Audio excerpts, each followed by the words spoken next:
So welcome everyone to this session where we will present the data journalism training program led by Dataninja and EDJNet. Today, there we go. Today, there's going to be me from Dataninja. I'm Alice Corona, data communication specialist and trainer. And then I'm going to leave the floor to Ornaldo Gergi from EDJNet, data journalist and policy and data analyst, who is going to tell you a little bit more about EDJNet and the context of this training program. So if you are here in the webinar, you probably know a little bit about what you signed up for, but just to go more into detail, the data journalism training program is a training opportunity which is completely free and going to be held completely online.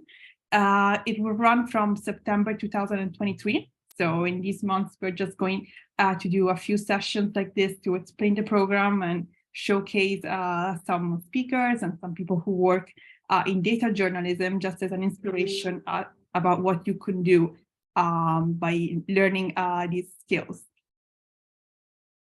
So the program is structured so that it has both lessons that you can follow online at your own pace.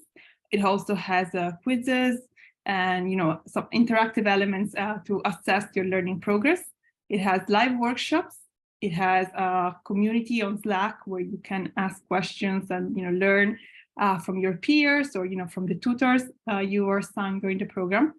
And it has also a practical final assignment, which is an opportunity to really get your hands dirty on the work of working with data. And during the assignment, you are guided by us, of course, and you will receive feedback, so you are not alone. The topics of the program, they cover the main, let's say, steps involved in a data journalism project. So you will learn how to find data, how to prepare the data for the analysis and the visualization, and then how to analyze data and how to visualize it and present it in an effective way.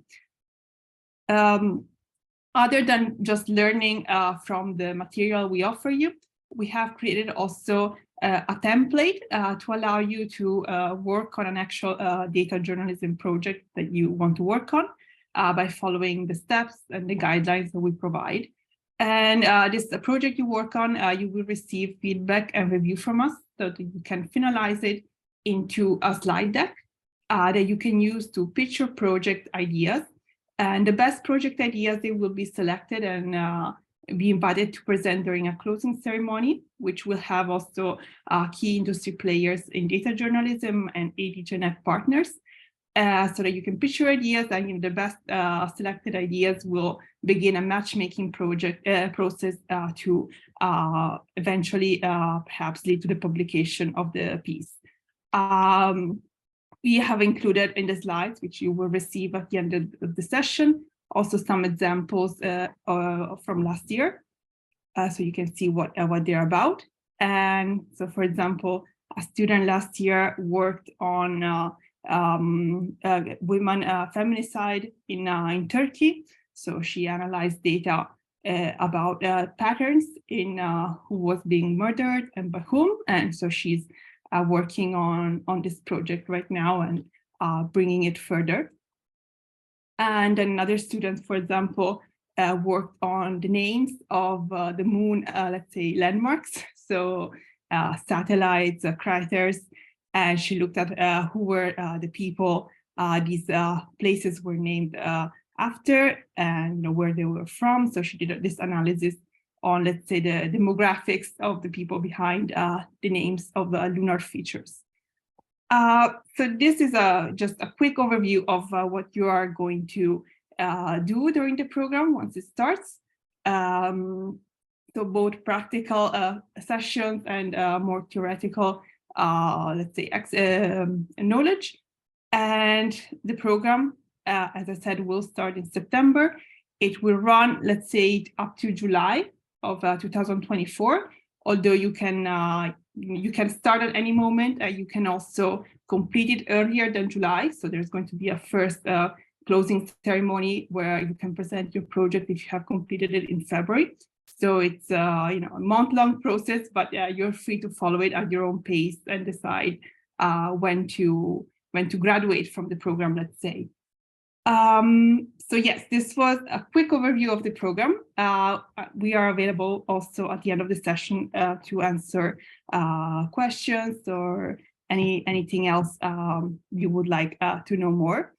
But after this introduction, I would leave the floor to Ornaldo to present a little bit more about EDJNet and the data journalism work that is done by the network.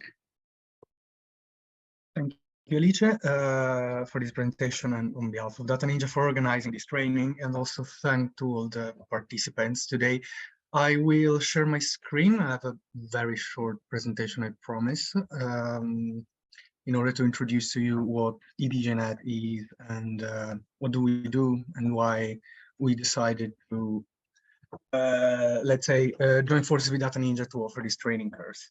So as Alicia already introduced me, I'm Ornaldo Geggi. I work as a data analyst and a data journalist for OBC Trans-Europa and the European Data Journalist Network. OBC Trans-Europa is the coordinator of the European Data Journalist Network, which is a network, of course, of 31 newsrooms across 19 European countries, 18 European Union's member states, and Serbia, which we included last year. We are funded by the European Commission, and we've been running since 2017 with our grant going up to 2025, given that we received lately another 2-year financing.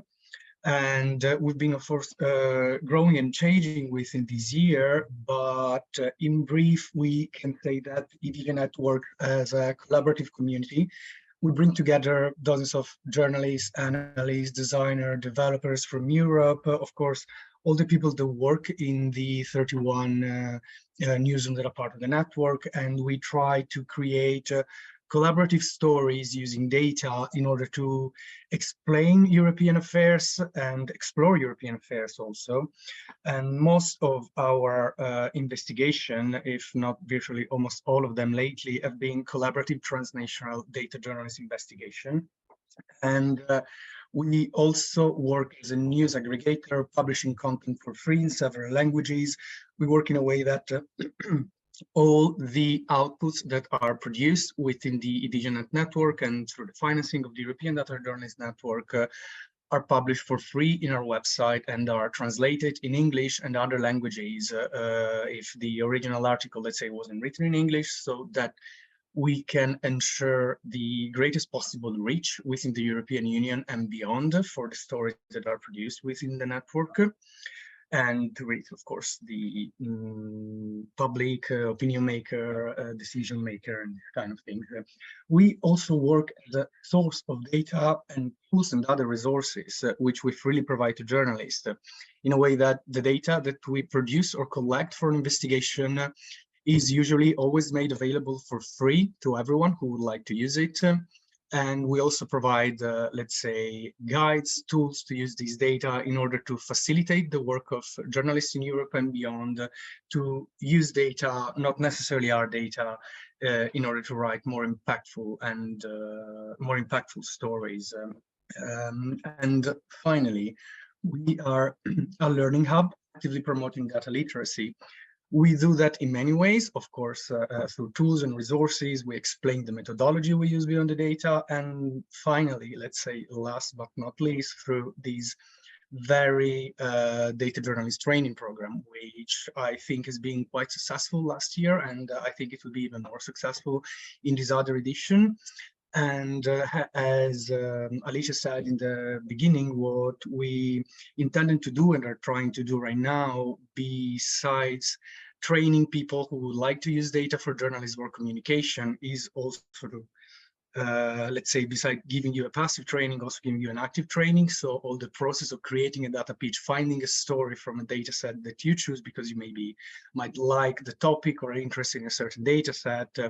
And what we try to do is trying to leverage our network and, as Alicia said, doing this matchmaking between the pitch that is proposed by the students who make it to the end of the training and the newsrooms in the European Data Journalism Network, in order to see if it's possible to find a newsroom willing to build on the pitch that has been made by the student and eventually publish the story, so that we can try to introduce you actually into the thick of data journalism in Europe. And I've tried to be as brief as possible, so this is it for me. But of course, if you have any question, I'm happy to answer. Yes, thank you, Arnaldo. So yes, we kept this presentation short just because the main goal is to answer any questions that you might have. So you are free to write them in the chat if you want, and we will read them out loud and answer them the best we can. So yes, we will wait a few minutes to see if there are any questions and collect them.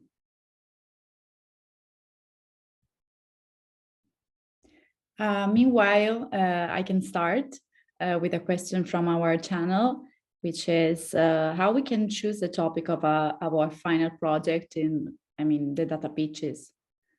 Yeah, so on one hand, during the lessons of the course, we suggest a series of sources for the data,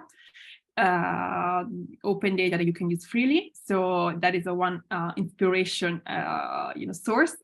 We also suggest one data set that we use throughout the lessons, because we have a scenario, and so all the exercises that we ask you to do, we actually show you how to do them with a specific data set. So it could also be that you just decide to use that data set and ask other questions to the data.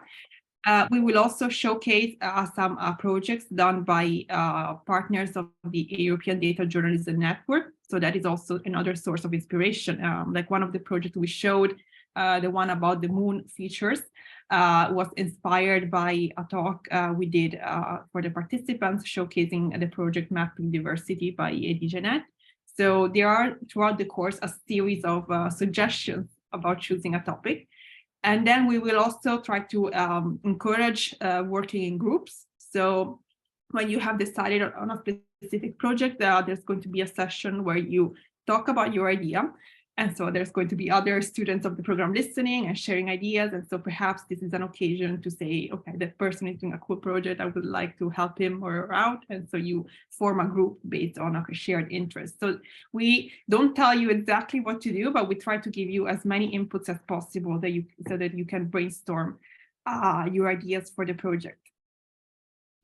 Another question is, what profiles are you looking for this program? And how does the selection process work? Okay, so we are looking for people interested in working in journalism or that are already working in journalism. So either students or freelancers or people working in a newsroom, but with a interest in pursuing a career in journalism, because it's a data journalism program. And in that terms, we don't really select between only people with advanced skills or only beginners. But of course, the program is tailored at beginners. So if you've already been working in data journalism for years, perhaps the program might be too basic for you. So it's for anybody who has not worked with data before, because we will really cover the basics of setting up an Excel file or downloading data and the types of formats. So it's targeted at, let's say, beginners in data, but people who are sure they want to pursue a career in journalism. And in the selection process, we are going to favor most of all geographical diversity. So we are really looking for people from all over Europe. So that is going to be the main criteria upon which, in case we run out of spots, we make a selection. Yes, we're going to share the slides, of course, and we will use some programming languages like Python. So we will not use them, meaning we will not teach them, because as I said, the program is more tailored at beginners. While if we had to use Python, we would really have to cover also the basics of coding. Although we will show you some ways you could use it, like through inspirational workshops or maybe a session, for example, what is scraping? And then we're going to say what is scraping, and you can use Python for scraping. So even if we will not really provide you, all the practical knowledge that you need to work with Python. You will be exposed to also advanced tools, which then you can, continue to learn in case you found them interesting. Okay, just a notice, if you have any problems in enrolling into the waiting list, please send us a message, an email. I can leave our contact in the chat to everyone. I don't know if there's any, when the selection process will end? So we will keep monitoring the number of applications we receive. So it will end depending on towards the end of September, so towards September, so before it begins. So don't worry, there's still going to be a few months. And the selection, as I said, will only apply in case we receive more application that we can manage, or if we receive, applications from not enough variety of countries. So it's something we evaluate ongoing, depending how the applications are going. But you will receive communication from us about this as soon as there are any updates on this.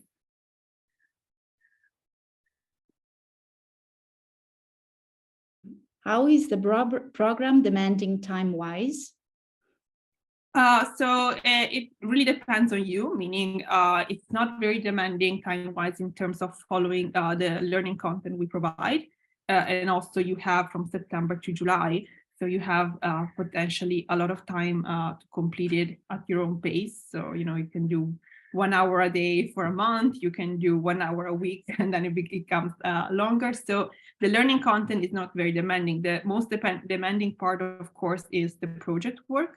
And so that is really up to you, like how many data sets do you want to use, like how in-depth you want the analysis to be, like how fancy do you want the data visualization to become. So I would say the learning content part is not very demanding.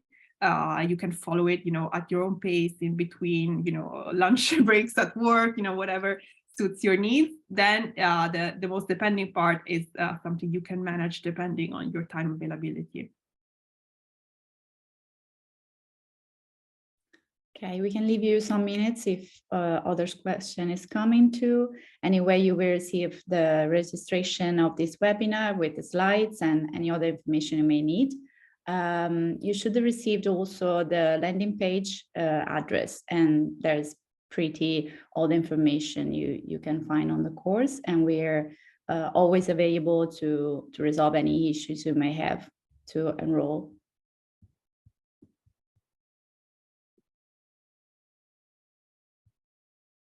Perhaps I will add one last piece of useful information that I thought about in relation to the question about Python. So just to clarify the level of difficulty and the type of tools we will use. In the course, you will work with Google Sheets, and in Google Sheets you will learn both the basic how to upload a file, and then you will also move up the ladder and learn even the most advanced formulas in Google Sheets. And then in terms of data visualization, we are going to work with Data Wrapper and with Flourish. So these are the tools which are beginner friendly, but they also can become pretty advanced depending how much time you spend on them and how many features you explore.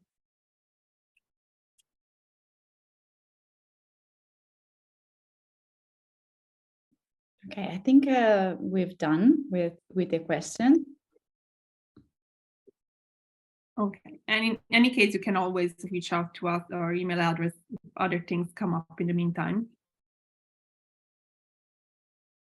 Otherwise, you will hear from us in a few weeks when we announce the next webinars, because there's going to be more of them. So you will hear from us again, and we will keep you updated as soon as selections finalize and the program begins. So thank you, everyone, for joining. Thank you. Bye. Thank you.